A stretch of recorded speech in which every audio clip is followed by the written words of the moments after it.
Welcome to the show. Today we are talking about some hidden gems for the PlayStation 3.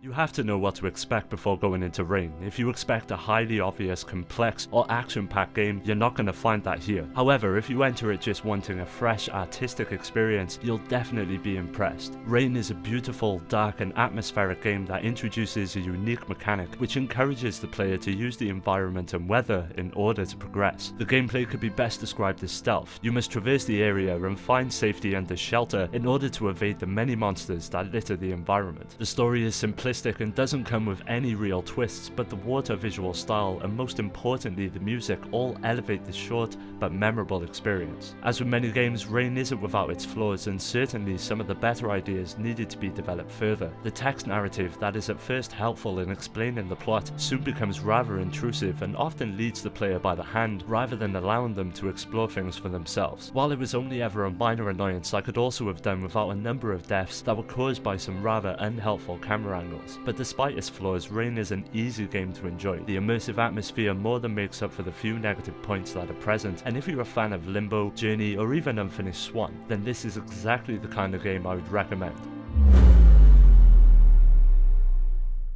The Alchemist of Ireland is a throwback to the earlier days of the franchise, when the management of time, alchemic resources and money was the centre of the experience and not simply a feature in an otherwise traditional turn-based JRPG. In this game you have no great epic quests nor evil opponents. It is the story of a young alchemist apprentice striving to save her workshop during a 3-year period, performing quests given to her by the kingdom to prove her usefulness. The slice-of-life atmosphere of the plot, coupled with the sheer number of things to do, a ton of quests, not to mention plot branches and many different endings, manages to give the game a unique identity. And even if some features could have been better, the battle system admittedly is a little bit on the simplistic side, the game is highly enjoyable, provided you don't expect a traditional JRPG experience.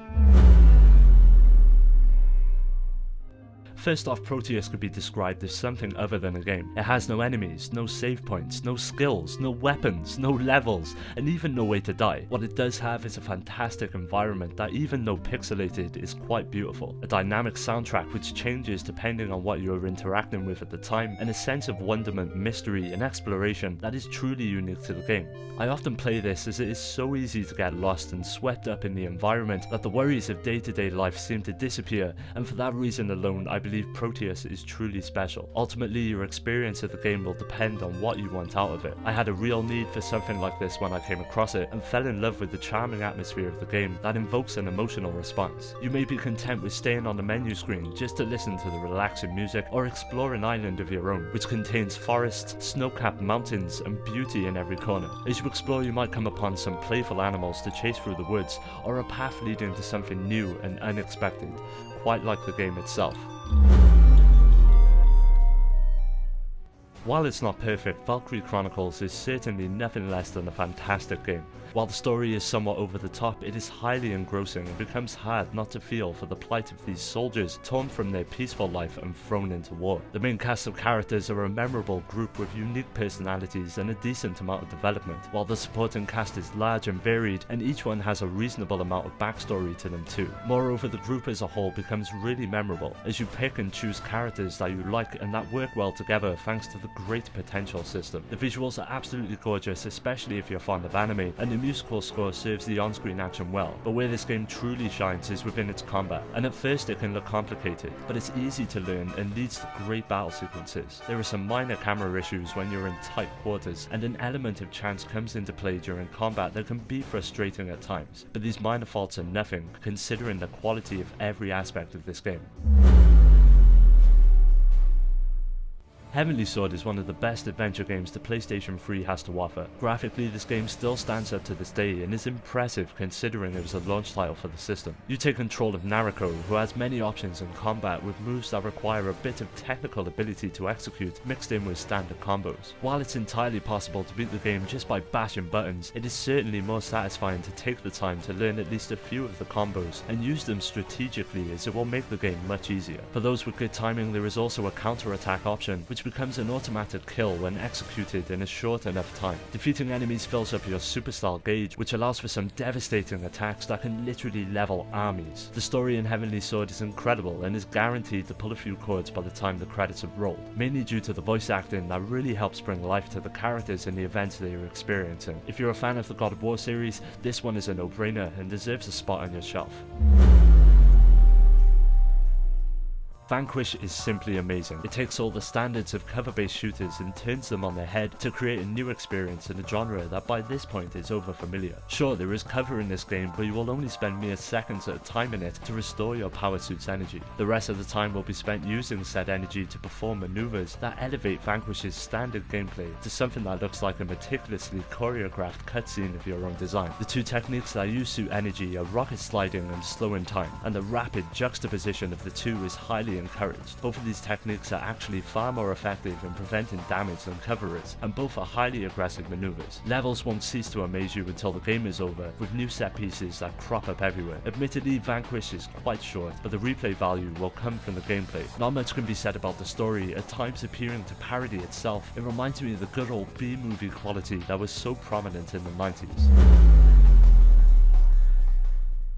Elshaddai is above all else a prime example of how a video game can transcend its genre conventions to become something more. This game is both gorgeous and unique, with constantly shifting visuals that somehow straddle the line between religious imagery and Tron-like aesthetics. You take control of a heaven scribe as you hunt the fallen Grigori angels and deliver them to God before he decides to wipe out the planet with a great flood. Pretty minimal in its presentation, the game uses no health bars or other UI elements on screen and represents all relevant stats through visual changes.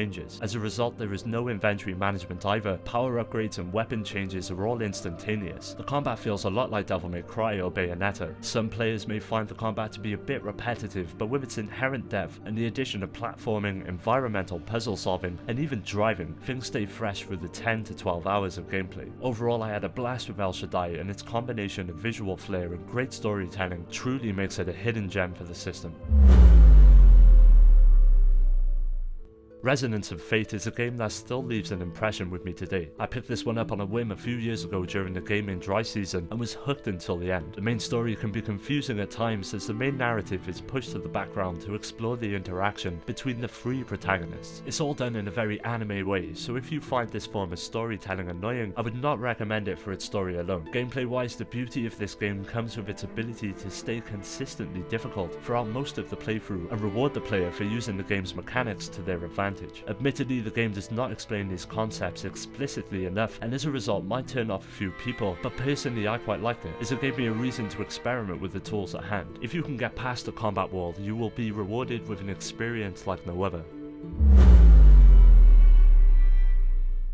The PS3 version is an enhanced port of the original 360 game with additional characters and different endings. What I like most about this game is that unlike many other RPGs, it does not force you to grind or farm stuff for hours and hours. Instead, all the important items you will need can be found through exploring the areas, which is actually a pleasure due to the environments being nothing other than beautiful. Fighting in this game is a lot of fun, easy to learn, but with some tricks once you delve deeper into the systems behind the action. Eternal Sonata contains some of the most beautiful music I have ever experienced in a game and goes a long way in complementing the story's high points. Some of the dungeons are quite complex, and the inclusion of a map that you can complete by exploring would have been useful, or at least a percentage telling you how much of the map you have explored already. However, this does not change the fact that this is one of the best JRPGs for the PS3.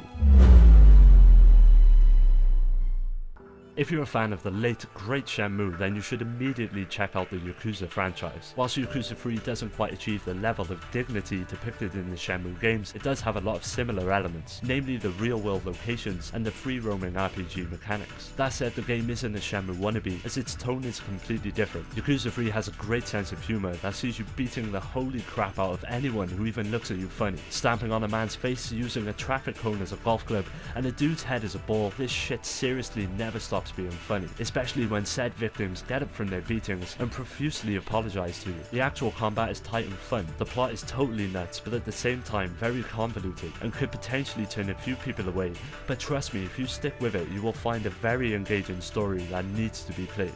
To keep you busy, there are a ton of minigames that add a lot to the value of the game, and to be honest, you could potentially spend more time indulging in side quests and minigames more than the main narrative, but that's not a problem. Yakuza 3 made me a full-on franchise fan, and I would like to give a shout out to a fan of the show, Blagman, who introduced me to the series.